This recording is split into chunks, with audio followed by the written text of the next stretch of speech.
نحمده ونصلي ونسلم على رسوله الكريم عن أبي هريرة رضي الله عنه أن رسول الله صلى الله عليه وسلم قال من دعا إلى هدى كان له من الأجر مثل أجور من تبعه لا ينقص ذلك من أجورهم شيئا ومن دعا إلى ضلالة كان عليه من الإثم مثل آثام من تبعه لا ينقص ذلك من آثامهم شيئا۔ ترجمہ: حضرت ابو ہریرہ رضی اللہ تعالی عنہ سے روایت ہے کہ رسول اللہ صلی اللہ علیہ وسلم نے ارشاد فرمایا، جس نے ہدایت کی طرف دعوت دی اسے اتنا ہی اجر و ثواب ملے گا جتنا اس پر عمل کرنے والے کو ملتا ہے، اور عمل کرنے والے کے اجر میں کوئی کمی نہیں کی جائے گی، اور جس نے گمراہی کی طرف دعوت دی تو اس پر اتنا ہی گناہ ہے جتنا اس پر عمل کرنے والے کو ملتا ہے، اور عمل کرنے والے کے گناہ میں کوئی کمی نہیں ہوگی۔ سامعین محترم، اس حدیث کی تفصیل میں کچھ گزارشات ہیں جو میں عرض کرنا چاہتا ہوں۔ نمبر 1، حدیث مبارکہ سے معلوم ہوتا ہے کہ جہاں ہدایت اور بھلائی کی طرف بلانا وہ صدقہ جاریہ ہے، وہاں گمراہی اور ضلالت کی طرف دعوت دینا گناہ جاریہ ہے۔ جاریہ سے مراد ہم کہتے ہیں وہ اعمال کہ جو ہمارے اس دنیا سے چلے جانے کے بعد بھی اس کا ثواب یا اس پر گناہ ملتا رہے، اسے جاریہ کہتے ہیں۔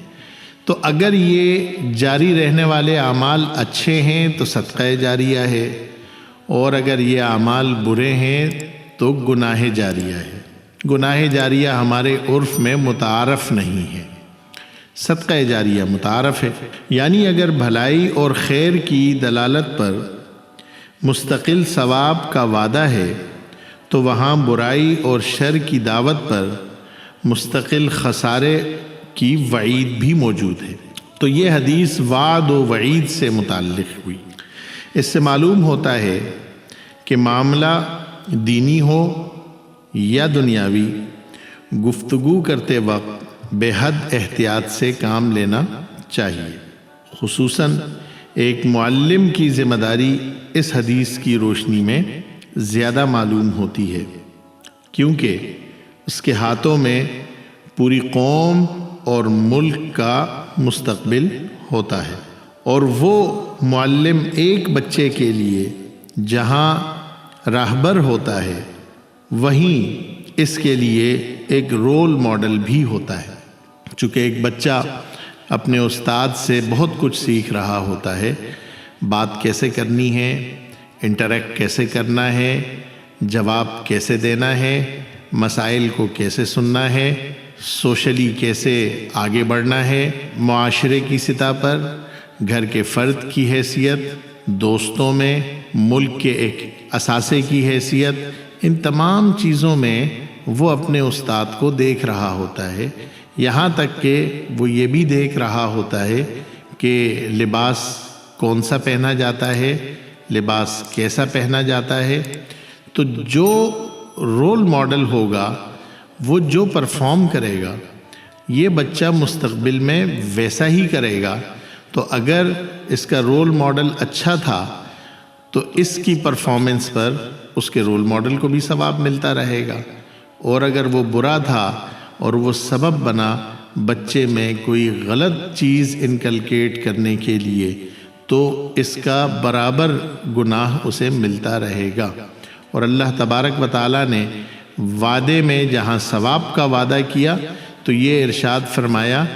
کہ جو کر رہا ہے اس کے ثواب میں کمی نہیں ہوگی۔ تو اسی طریقے سے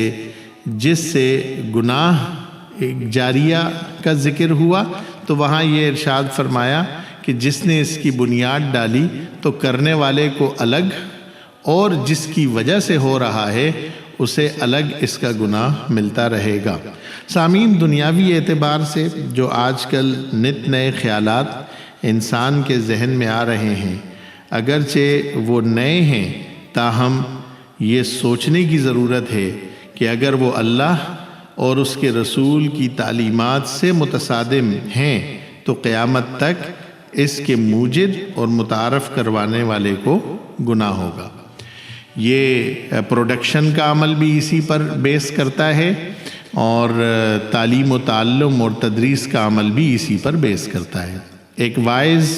اور ایک مصلح کے لیے بہت بڑی تسلی ہے، اور وہ یہ کہ آپ صلی اللہ علیہ وسلم نے ارشاد فرمایا، الدال علی الخیر کفاعلہ، کہ خیر پر دلالت کرنے والا ایسا ہے کہ گویا وہ خیر کا کام کرنے والا ہے۔ یعنی اگر واعظ کے پاس مال و دولت نہیں ہے مگر وہ کسی صاحب ثروت کو مال کے خرچ کرنے کا صحیح مصرف بتاتا ہے تو اسے اتنا ہی ثواب ملے گا کہ جتنا خرچ کرنے والے کو ملا۔ دعا ہے کہ جو کہا گیا اور سنا گیا اللہ تبارک و تعالیٰ اس پہ عمل کرنے کی توفیق عطا فرمائے۔